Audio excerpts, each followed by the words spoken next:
दोस्तों नमस्कार, मैं अनुराग गर्ग फरीदाबाद प्राइम न्यूज से। दोस्तों हम खड़े हुए हैं इस समय बल्लभगढ़ की अनाज मंडी और आप मेरे पीछे देख सकते हैं यहाँ पर बल्लभगढ़ के जो आड़ती हैं, जो अनाज व्यापारी हैं, वो कर रहे हैं धरना प्रदर्शन। और इस धरने प्रदर्शन की वजह क्या है इनकी मांगे सरकार से, यह जानने के लिए हमारे साथ बल्लभगढ़ के व्यापारी मौजूद हैं, आड़ती मौजूद हैं और उनके क्या वजह है जो आज उनको मजबूर होना पड़ा इस धरना प्रदर्शन के लिए। आप देख सकते हैं यहाँ पर सभी व्यापारी बैठे हुए हैं, व्यापारी लोग यहाँ पर बैठे हैं उनके धरने प्रदर्शन को लेकर। जानते हैं उनसे क्या कहते हैं अपने इस धरने प्रदर्शन पर। हमारे साथ इस समय बल्लभगढ़ में मौजूद हैं। सर नमस्कार। नमस्कार। सर इधर नाम सर? हेमराज बंसल। बंसल जी, क्या वजह है कि आज आप लोग बल्लभगढ़ में सभी आड़ती जो हैं यहाँ पर धरने पर बैठे? नहीं जी, मैं इसको धरना नहीं कह रहा जी।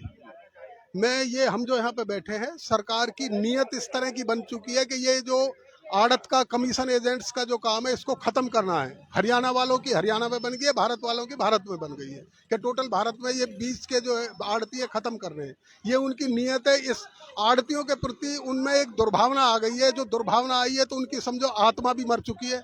वो जो आत्मा उनकी मर चुकी है, उनकी श्रद्धांजलि सभा में हम यहाँ पे बैठे हैं। सर आपका कहना है कि सरकार की आत्मा मर गई है, कमीशन एजेंटों के खिलाफ एक जो रवैया है वो बदल गया है। हाँ। वो कौन सा बदल नहीं गया, खत्म। वो कह रहे हैं ये खत्म हो। ये ऐसे ऐसे कानून लेकर आते हैं कि ये अपने आप ही ये कह दें कि जी हम इस बिजनेस को बंद कर रहे हैं। तो क्या थोड़ा सा संक्षेप में बताएंगे वो कौन से नीतियां हैं, वो कौन से कानून हैं जिनको?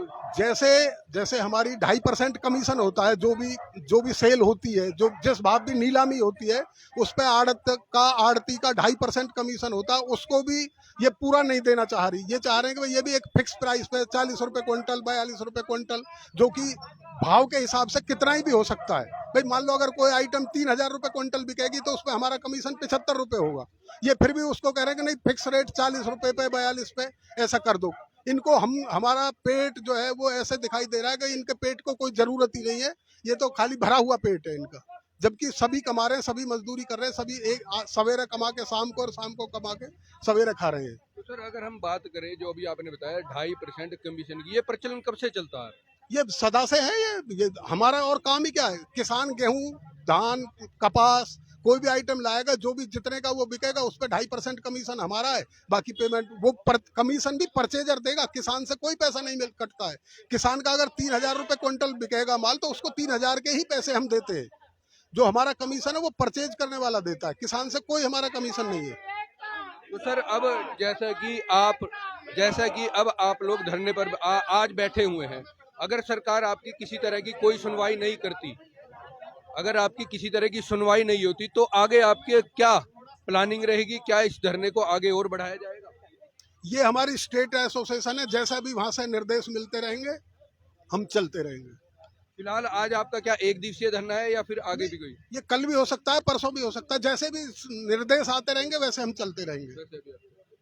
दोस्तों आपको बंसल जी ने बताया कि हमें जैसे भी जो हमारी स्टेट एसोसिएशन है उसकी तरफ से जैसे आदेश होंगे वो मिलते रहेंगे और हम आगे चलते रहेंगे। लेकिन फिलहाल जो यहाँ पर आड़ती हैं उन्होंने बताया कि स्टेट गवर्नमेंट जो हरियाणा सरकार है उनकी नीतियों के खिलाफ हमारा धरना चलता रहेगा और विरोध करते रहेंगे।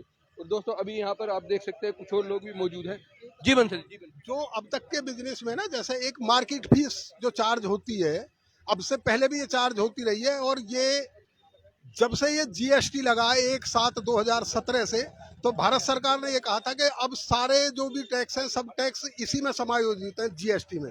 परंतु फिर भी ये जो मार्केट फीस ये कंटिन्यूअस जारी रखी हरियाणा सरकार ने भी और स्टेटों में भी है। परंतु हरियाणा सरकार में एक और बड़ा अन्याय ये है कि ये फीस एक बार बल्लभगढ़ की मंडी में, अगर हमने माल, जो किसान का माल बल्लभगढ़ की मंडी में मान लो आया, उस पर फीस दी परचेजर ने, जो परचेज करता है उसने 4% फीस मार्केट भर दी, मतलब गवर्नमेंट को जमा कराई। उसके बाद में वो जो व्यापारी है उस माल को दोबारा फरीदाबाद भेजेगा, तो फरीदाबाद में फिर दोबारा उसी माल पर फिर 4% लगेगी। एक ही डिस्ट्रिक्ट में आप जितनी बार उस माल को परचेज सेल करेंगे, खरीद फरोख्त करते हो तो उतनी बार फीस देनी पड़ेगी। उतनी बार फीस, जबकि ये हरियाणा में ही है और किसी स्टेट में इस तरह का तो उस माल की कीमत बढ़ती जाएगी, बहुत बढ़ती चली। ये कोई ये पब्लिक पे आता ही है जी। ये तर्क संगत भी नहीं है कि जिस पर एक बार फीस भर गई, भाई किसान का माल आया, उस पर एक बार फीस हमने गवर्नमेंट को जमा करा दी, फिर तो वो फीस पेड हो गया, उसको हम चाहे 10 बार बेचें, कहीं भी बेचें, हरियाणा में बेचें, ये जीएसटी पैटर्न पर होनी चाहिए ये मार्केट फीस।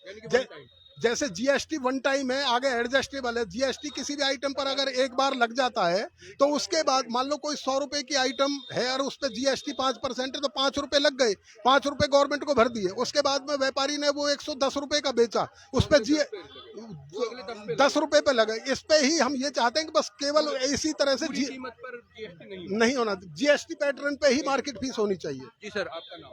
राजकुमार मंगलम।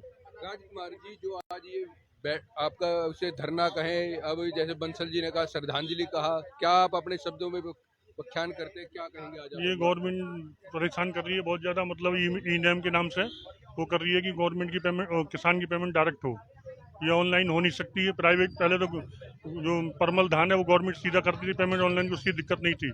और ये प्राइवेट धान है, इसको लेगा कौन? जो प्राइवेट सीधी खातों में पेमेंट करने के लिए कह रही है किसान का, कि वहाँ से आदमी आएगा वो माल लेगा, कैसे लेगा माल मिल वाला? मिल जब तक मिल वाले के वहाँ मिल में माल नहीं जाएगा, जब तक पेमेंट कैसे होगी? एक बात अगर हम बात करें आड़ती और किसान के रिश्ते की, बड़े पुराने रिश्ते रहे हैं, बहुत गहरे रिश्ते रहे हैं, कहीं ना कहीं किसान आड़ती के बिना अधूरा है। आड़ती किसान का चोली दामन का साथ है, इसको खत्म करना चाहती है सरकार। तो कहीं ना कहीं इससे परेशानी किसान को भी आएगी। सारी किसान को भी बहुत ज्यादा परेशानी है। माल कहाँ बेचेगा, क्या करेगा, कुछ नहीं है। जो किसान के आड़ती के साथ वो है, चोली दामन के साथ है, वो खत्म करना चाहती है बिल्कुल सरकार। तो अब आगे आपकी क्या रणनीति रहेगी? आगे देखो पता लगेगी कितने दिन हड़ताल रहती है। जब तक सरकार हमारी मांगे नहीं मानती तो हड़ताल रहेगी।